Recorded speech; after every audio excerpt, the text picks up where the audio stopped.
আজি মই আপোনালোকৰ ওচৰলৈ অসমৰ লগতে দেশ বিদেশৰ বিভিন্ন ধৰণৰ খবৰ লৈ আহিছোঁ। খবৰকেইটা খুবেই গুৰুত্বপূৰ্ণ, গতিকে ভিডিঅ'টো অলপো স্কিপ নকৰাকৈ শেষলৈ চাই যাব। নিতৌ এনেধৰণৰ খবৰ পাই থাকিবলৈ আমাৰ চেনেলটো ছাবস্ক্ৰাইব কৰি ৰাখিব আৰু এটা কৰি লাইক কৰি আমাক উৎসাহিত কৰিব। আহক এতিয়া আমি ভিডিঅ'টো আৰম্ভ কৰোঁ। এটা বিগ ব্ৰেকিং নিউজ। ৰেচন কাৰ্ডৰ ব্যৱসায়ীৰ বিৰুদ্ধে আছে নেকি অভিযোগ?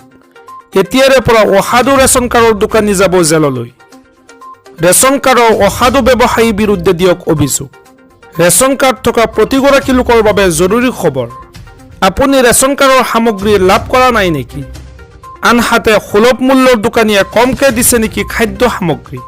তেন্তে আপুনি এতিয়াই দাখিল কৰক অভিযোগ। 1800-345-3611 নম্বৰত অভিযোগ দাখিল কৰিব পাৰিব আপুনি।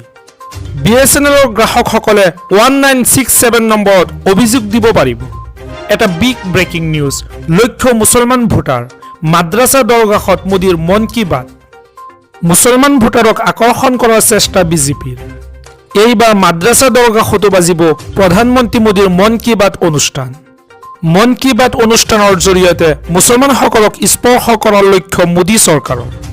সমগ্ৰ দেশৰ 2150খন স্থানত প্ৰচাৰ কৰা হ'ব প্ৰধানমন্ত্ৰীৰ মন কী বাত। 200 ধাৰ্মিক স্থলত মন কী বাত শুনোৱাৰ ব্যৱস্থা গ্ৰহণ কৰিছে বিজেপি চৰকাৰে।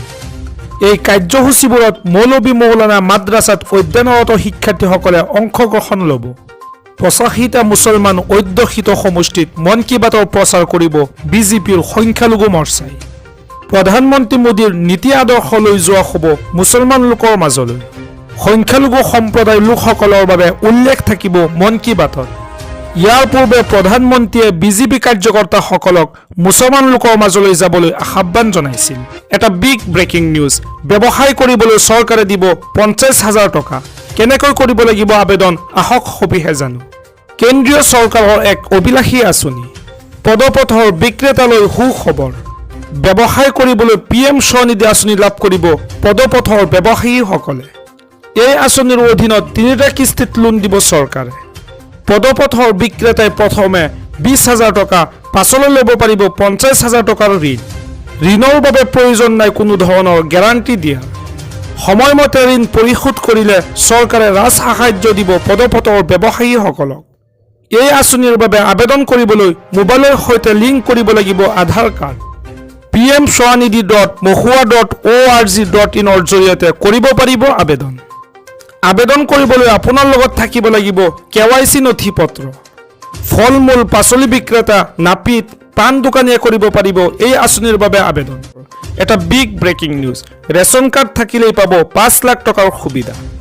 ৰেচন কাৰ্ড থকা প্ৰতিজন লোকে লাভ কৰিব 5 লাখ টকাৰ সুবিধা। ৰেচন কাৰ্ড থাকিলেই লাভ কৰিব বিনামূলীয়া চিকিৎসা সেৱা। প্ৰতিগৰাকী ৰেচন কাৰ্ডৰ হিতাধিকাৰীলৈ আয়ুষ্মান কাৰ্ড প্ৰদান। আনুষ্ঠানিকভাৱে 1,10,00,000 লোকক আয়ুষ্মান কাৰ্ড প্ৰদান কৰিব চৰকাৰে। 2 মাহৰ ভিতৰত 3.30 কোটি লাভ কৰিব আয়ুষ্মান কাৰ্ড। হিমন্ত বিশ্ব শৰ্মা চৰকাৰৰ এক অভিলাষী পদক্ষেপ। আয়ুষ্মান কাৰ্ডৰ জৰিয়তে ৰেচন কাৰ্ড থকা লোকে লাভ কৰিব 5 লাখ টকাৰ বিনামূলীয়া চিকিৎসা সেৱা। ব্যক্তিগত চৰকাৰী সকলো চিকিৎসালয়ত উপলব্ধ হ'ব এই সুবিধা। এটা বিগ ব্ৰেকিং নিউজ। চৰকাৰৰ অভিলাষী আঁচনি। বিয়া পাতিলে লাভ কৰিব 2.5 লাখ টকা। হয় দৰ্শকসকল, বিয়া পাতিলে লাভ কৰিব 2,50,000 টকাৰ আঁচনি। বিবাহিত দম্পতীলৈ চৰকাৰৰ এক অভিলাষী আঁচনি। কোনে কেনেকৈ লাভ কৰিব এই আঁচনিৰ সুবিধা? বিবাহিত দম্পতীৰ এয়া হ'ব লাগিব প্ৰথম বিবাহ। পতি পত্নীৰ এজন হ'ব লাগিব ST বা SC কাষ্টৰ। আৰু লগতে বিবাহৰ এবছৰৰ ভিতৰত আবেদন কৰিব লাগিব এই আঁচনিৰ বাবে। হিন্দু বিবাহ আইনৰ অধীনত বিবাহ কৰিলেহে এই আঁচনিৰ সুবিধা লাভ কৰিব। 2,50,000 টকাৰ পৰা 1.5 লাখ টকা জমা হ'ব দম্পতীৰ জইণ্ট বেংক একাউণ্টত। আৰু বাকী থকা 1 লাখ টকা 3 বছৰৰ বাবে হ'ব ফিক্সড ডিপজিট।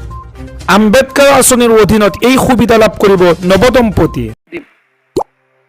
10,000 ভাল কৰিলে 25,000 পালে আৰু 25,000 টকাৰো যদি ভাল কৰি ব্যৱসায় কৰে আপোনালোকক আমি তৃতীয় বছৰত 50,000 টকাকৈ আমি আগবঢ়াম।